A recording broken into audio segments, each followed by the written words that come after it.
Alright, this video we're going to do a few little things to the truck. So, first things first, we're going to get a new alternator belt. The V-belt's just a little loose. Maybe the pulley on the new alternator is a different width, I don't know. But the belt is definitely a little too loose. So let's get a slightly smaller belt. There we go.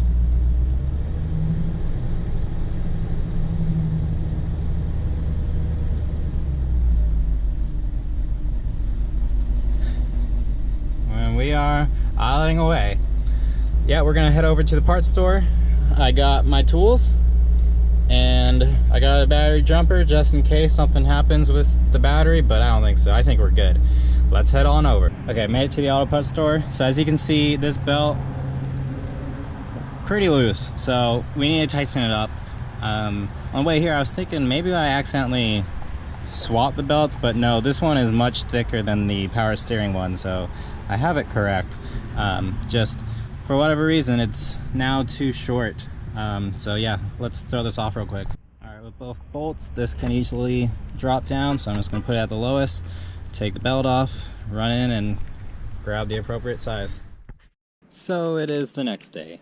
Went to the parts store as you saw, and they didn't actually have the belt in here, but the parts guy was helpful enough to help me understand kind of how belts work so I could get one ordered up. So ordered one up, picked it up today. Discovered, for those that don't know like me, V-belts have, and typically all belts have a part number on them. Here we go. This was a Napa 4L500 and then D4T. I googled it, couldn't really find it anymore. It must be an older belt. I mean, it is all cracked up anyways. But picked one up, and so this 500 in here means it's almost 50 inches in circumference. It's like 49 point something. That's the total length. And I went with a 480 in length, so about a 47.9 inches.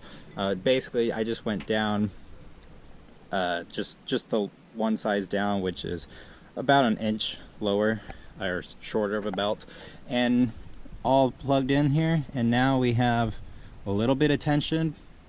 This is as tight as I could really get it, but that is actually perfect. And you touch or check out the power steering belt, same sort of play, same play I have on the Corvette. This is an appropriate amount of play. Before it was way too bad. So now we have our adjustment in the middle, halfway.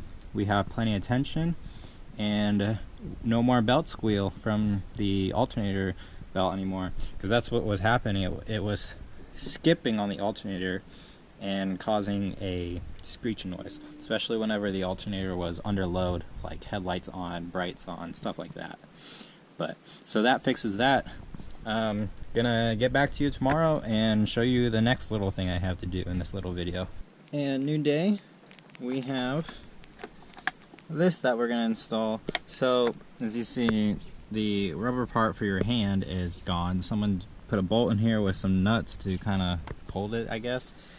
So picked up a new one of these, and it matches the other side. Chrome, we're good. Let's install it in. Okay, so taking a look at this one, you see the clip is on the back side. So there's a little cover here. If I stab a pick in here, I can just barely see the connector. So I'm just gonna try to grab onto the connector with my pick and then pry off. So this is the method. Go at it from the front, got my pick kind of L-shaped down, press in, and then I should be able to pull this tab out of the way. And then once you pop that clip out, set it aside. We won't need it anymore because the new one comes with it, but this just pops right out. And then I guess this is a little gasket or something, but here we go. Okay, I just rolled the window up. We want to put the new one so it kind of matches, just for OCD purposes. So window rolled up, we got it lined up just about like this. So once it's in, that's where it should sit when it's all the way up. So now I gotta fish the clip into the back side and lock it in place. I'm sure this is gonna be tough. Alright, managed to get it on. This piece, broke. So if you're restoring your truck, definitely order one of these if you care about that. But work truck, daily truck, this is fine. You can't really tell unless you get back there and look, but that's okay. So yeah, this is in. It's pretty loose. I mean, it's probably just a dormant part issue, but it does its job. And that's all that matters, and it's going to feel a whole lot better than trying to turn up bolts in my hand. Alright, let's go for a quick drive in the truck.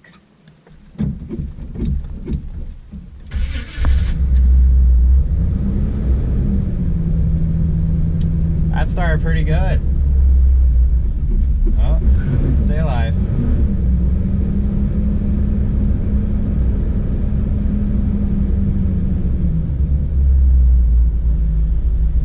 And we're idling away. I'll let it warm up, then let's start going. Alright, finally got out of the sun. We are moving. So just cruising around. Just want to give a little update on the truck, on where we're at so far, what's still left to do to it. Turn my headlights on. So yeah, we fixed the alternator charging and then threw on a shorter belt in this video just for good measure. And that belt has got rid of the belt noise that I used to hear from it just slipping on the pulley. So yeah, we fixed that problem. We're looking good now. And then on the inside, this truck is all set up for driving, at least right now in this winter time, about to be spring. Now, this is going to be the truck that I'm driving for the majority of this coming year. That's the plan anyways. So when summer comes, it's going to be hot. I am already dreading it, and I already know that it's going to be miserable in here, especially since I got to depend on this vehicle and drive this one. Corvette doesn't have AC. It's not going to have AC, not this year at least. So yeah, we'll be sweating away in this truck during the summer. Now, the blower fan works. The AC does not have any Freon in it, and I discovered that because one of the AC hoses is actually cracked. So it would need a whole new AC line set up. The compressor, I'm gonna assume, probably works. No way to tell really. There's also not a belt on the AC system anyways, so maybe there's no V-belt hooked up to the AC system because the AC system is the compressor shot or something. It spins, but who knows. But that'll be a summer problem. Probably the next thing I should address, is the heater core seems to be leaking. I can smell coolant when I'm driving. It's thankfully not getting onto the passenger floorboard, but it is definitely smelling. And when I pull over, you can see the coolant just dripping out of where the heater box is. The hoses are fine, but I think it's just the heater core leaking. So that will need to be addressed. I've read that I'm going to have to drop the AC vent stuff below the glove box, but at least those ones aren't too bad to get to. So that really should be a pretty quick job, and heater cores aren't too expensive. Other than the heater core, I don't really have much left to do to this truck maintenance wise. I gave it an oil change after doing the intake manifold gasket, just simply because when you do something like that, you get crud inside of the engine. You can try your best, but you're going to get a little bit. So it's always safe to do an oil change, and this truck needed an oil change done anyways. And I switched, I believe the oil that was in here was probably 5W30, and I switched to 10W40, so a little bit of a thicker oil, and that's actually brought my oil pressure up significantly.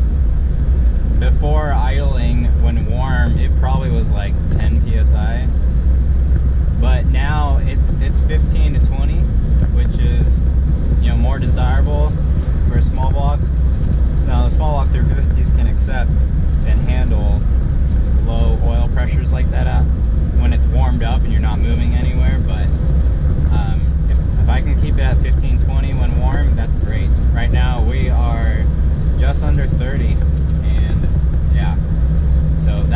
actually a surprising twist that I was very welcoming for. And yeah, plan is just keep driving this. Really just gonna put the miles down on this. And when issues pop up, I will address them, make a video, and move on. It's always amazing how these old vehicles don't really need much.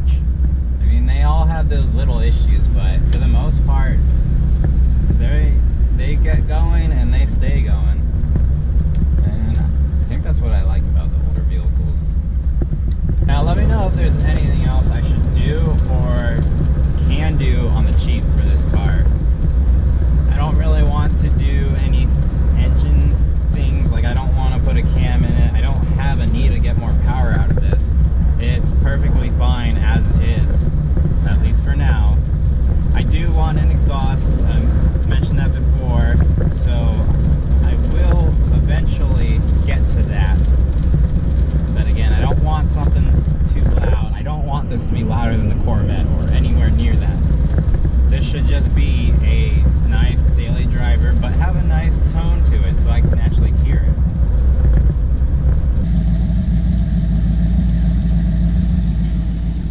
It does have a nice rumble to it. It's just the classic small block 350 sound, but we definitely can make it louder. So yeah, thank you for watching, and I'll see you in the next one.